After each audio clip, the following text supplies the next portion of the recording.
Today we are going to start class 11th accountancy first chapter. ठीक है, जिसका नाम है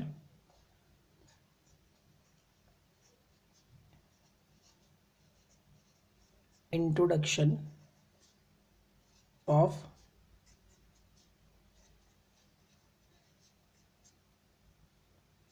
अकाउंट्स। ठीक है, सो इसमें हम पहली टर्म क्या पढ़ेंगे? अकाउंटिंग क्या होती है? So accounting is an art of, इस डेफिनेशन को जिस तरह से मैं लिख रहा हूँ उसी तरीके से याद करेंगे, जल्दी याद हो जाएगी। Accounting is an art of, first of all word आता है रिकॉर्डिंग, सेकंड वर्ड आता है क्लासिफाइंग, फिर वर्ड आता है summarizing. The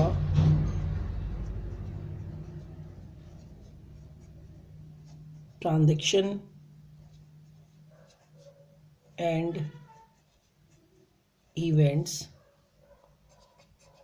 which are of a financial nature in a significant manner to analyze, interpret,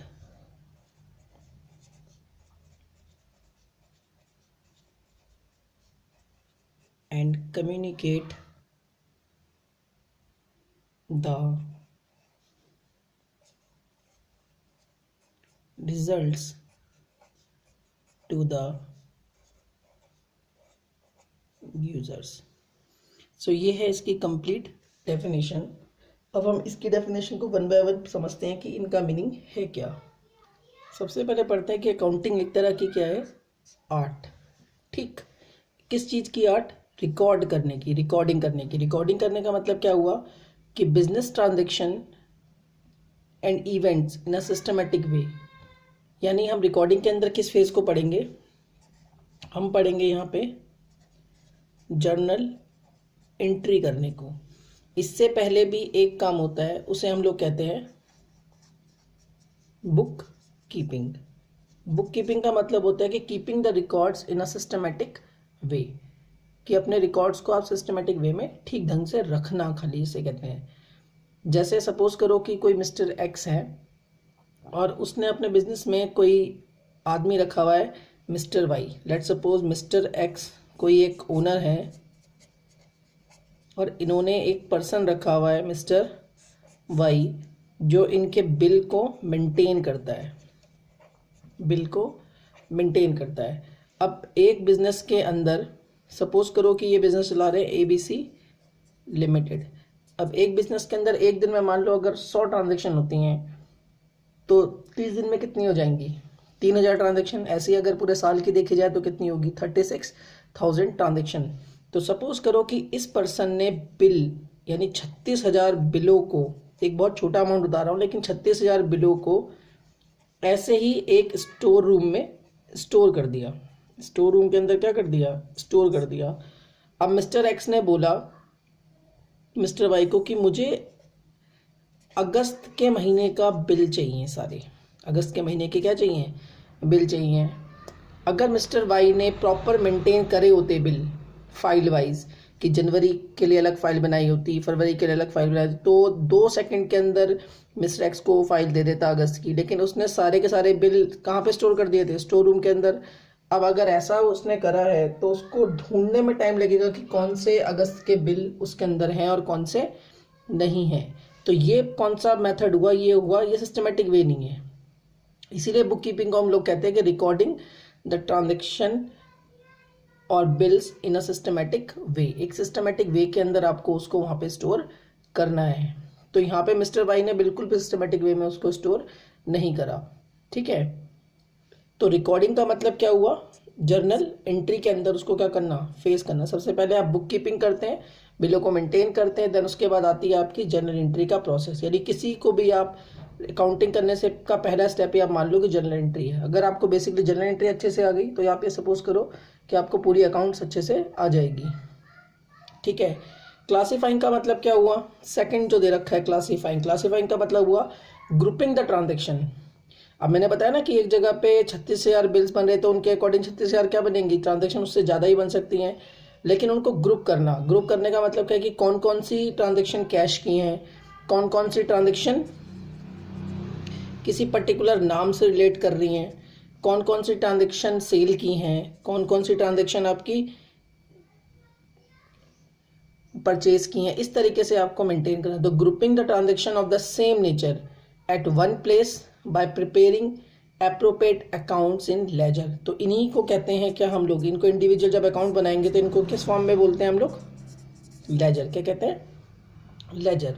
ठीक है, उसके बाद तीसरा वर्ड आपके पास आया समराइजिंग। समराइजिंग का मतलब होता है कि आपको फाइनेंशियल स्टेटमेंट बनानी है। फाइनेंशियल स्टेटमेंट का मतलब क्या हुआ, आपको फाइनल अकाउंट बनाना है। फाइनल अकाउंट में 3 अकाउंट आते हैं आपके आगे। पहला अकाउंट आता है आपके आगे ट्रेडिंग अकाउंट, दूसरा अकाउंट आता है आपके आगे प्रॉफिट एंड लॉस अकाउंट, और तीसरा अकाउंट आता है आपके आगे बैलेंस शीट। क्या आता है, बैलेंस शीट। अब ट्रेडिंग अकाउंट में हम डिटेल में पढ़ेंगे, वैसे अगर अभी के लिए बताऊं तो ट्रेडिंग अकाउंट में हम मैन्युफैक्चरिंग से रिलेटेड चीज़ों के बारे में ही डिस्कशन करेंगे, जो डायरेक्ट एक्सपेंस या डायरेक्ट इनकम से डील करती हैं। प्रॉफिट एंड लॉस के अंदर हम इनडायरेक्ट एक्सपेंस और इनडायरेक्ट इनकम के ऊपर डील करेंगे। और बैलेंस शीट का मतलब होता है एसेट्स एंड लायबिलिटी का रिकॉर्ड करना। ठीक है, अभी इतने के लिए यही समझिए। और चौथी जो टर्म बनती है वो बनती है कैश फ्लो स्टेटमेंट। बेसिकली आपका 12th का पार्ट है, ये तो आपको करना ही है अभी 11th क्लास में। ये आपका जो पार्ट है ये 12th का है, कैश फ्लो स्टेटमेंट। लेकिन फाइनल अकाउंट में ये सारी चीज़ें आती हैं। तो कैश फ्लो स्टेटमेंट आपको ये बताएगी कितना पैसा हमारी कंपनी से बाहर गया है और कितना पैसा हमारी कंपनी के अंदर आया है। ठीक है, उसके बाद वर्ड आता है किसको, ट्रांजेक्शन एंड इवेंट्स। अब ट्रांजेक्शन क्या है एंड इवेंट्स क्या है, उसके बारे में थोड़ा डिटेल में समझते हैं। देखो ट्रांजेक्शन क्या होती हैं, अगर देखें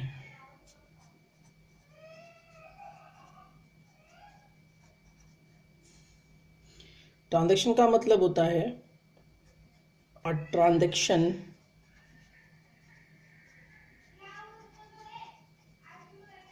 may be defined as an economic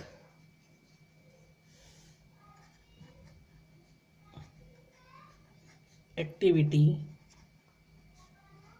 that changes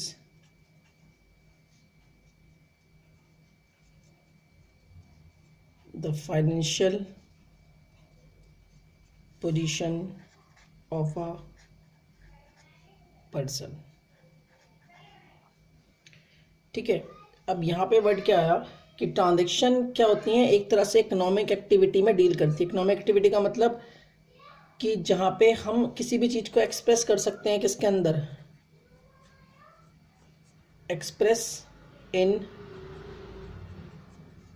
terms of money. हम उसे एक्सप्रेस कर सकते हैं किसके अंदर, इन टर्म्स ऑफ मनी। एक ट्रांजेक्शन होने के लिए कितने परसेंट की जरूरत पड़ती है, 2% की। कितने परसेंट्स की, 2% की। ठीक है, और हम किस चीज़ को ट्रांजेक्शन बोलेंगे, जिससे फाइनेंशियल पोजीशन में चेंज हो, कंपनी की फाइनेंशियल पोजीशन में क्या हो, चेंज हो। और जब फाइनेंशियल पोजीशन की बात करते हैं तो हम बात करते हैं बेसिकली किसकी, बैलेंस शीट की। अगर आपसे कोई पूछे कि फाइनेंशियल पोजीशन निकालने के लिए किस अकाउंट का यूज़ करा जाता है, तो हम यूज़ करते हैं बैलेंस शीट का नाम। ठीक है, सपोज करो कि मिस्टर राम एक कंपनी में इंटरव्यू देने आए, और वो कंपनी कौन सी है अभी बताया था मैंने, कौन सा नाम है कंपनी का, ABC लिमिटेड। और ABC लिमिटेड के ओनर कौन थे, मिस्टर एक्स। और मिस्टर एक्स ने उनका क्या लिया, इंटरव्यू लिया, ठीक है।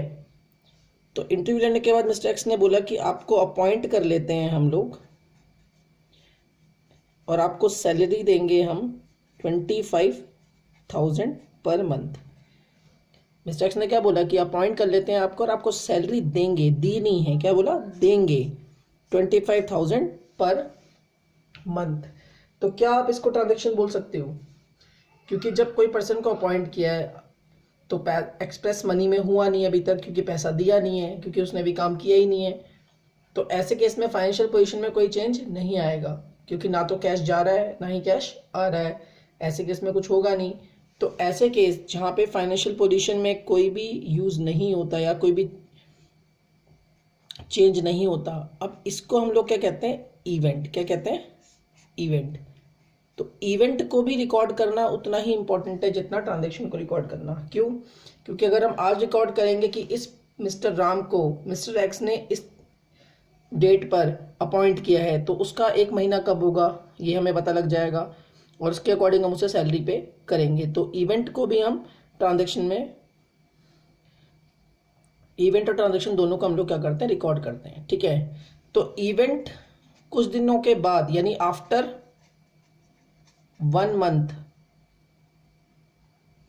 आफ्टर 1 मंथ ये जो इवेंट है ये कन्वर्ट हो जाएगा किसके अंदर, ट्रांजैक्शन के अंदर। किसके अंदर, क्योंकि 1 महीने के बाद तो आप सैलरी दे दोगे, तो वो इवेंट किस में कन्वर्ट हो जाएगा, ट्रांजैक्शन में। जब तक पैसा इंक्लूड नहीं होता तब तक वो टर्म क्या रहती है, इवेंट। और जैसे ही पैसा इंक्लूड हुआ वो टर्म बन जाती है आपके लिए इवेंट। मैं एक आपको दूसरा एग्जांपल देता हूँ, उससे आपको और क्लियर हो जाएगा। सपोज करो कि मिस्टर एक्स किसी होटल में गए और होटल में एक टेबल को हायर करके बैठ गए, ठीक है। अभी बैठे हैं और उनके सामने वेटर ने मेन्यू लिस्ट ला के दे दी कि सर आपको क्या चाहिए। मिस्टर एक्स ने सारी चीज़ें देखी, अब वहाँ पे उनको कुछ भी पसंद नहीं आया। तो अब मुझे बताओ, क्या होटल के लोग उन्हें बिल दे देंगे किसी चीज़ का, नहीं, बिल्कुल ठीक, नहीं देंगे। क्यों, क्योंकि उन्होंने कुछ भी चीज़ ऑर्डर करी नहीं है अभी तक, तो इसीलिए उनका कोई बिल बनता नहीं है। अभी तो आके बैठे हैं, मेन्यू चेक करा है। अब मिस्टर एक्स ने देख क्या दे दिया, ऑर्डर। सपोज करो ऑर्डर देने से भी क्या बिलिंग हो जाएगी, नहीं। हो सकता है कि मिस्टर एक्स ने जो ऑर्डर दिया हो वो उनके पास, होटल वालों के पास हो ही ना, वो चेक करके बोले कि सर हमारे पास ये सामान नहीं है, आप कोई कुछ ऑर्डर दो। तो क्या अभी भी वो बिलिंग कर सकते हैं, नहीं। तो इसका मतलब लिस्ट देने पर भी वो बिलिंग नहीं कर सकते, ऑर्डर देने पर भी वो बिलिंग नहीं कर सकते। लेकिन होटल के अंदर क्या होता है कि जब कस्टमर आता है तब से लेके सारी चीज़ों को रिकॉर्ड करते हैं वो लोग, और इसको रिकॉर्डिंग किसके अंदर करते हैं वो लोग, इवेंट के अंदर। किसके अंदर, इवेंट के अंदर।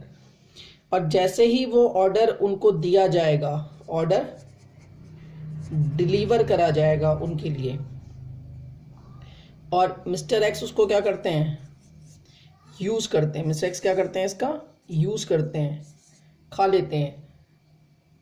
तो अब वो लायबल हो गए हैं किसके लिए, बिल अमाउंट को पे करने के लिए, ठीक है। लायबल हो चुके हैं किसके लिए, बिल अमाउंट को पे करने के लिए।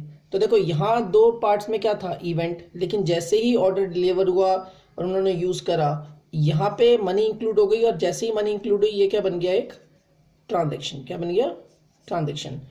तो अब आपको क्लियर हो गया होगा कि कोई भी इवेंट, यानी कोई भी occurrence happening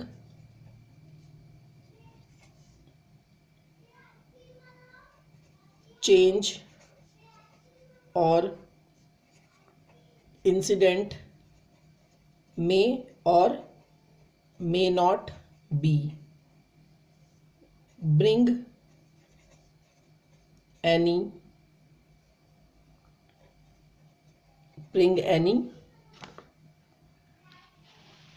bring any change in financial position। ठीक है, यहाँ पे मे और मे नॉट बी का मतलब क्या हुआ कि event can be converted into transaction. क्या मतलब हुआ इसका कि event can be converted into transaction but transaction can not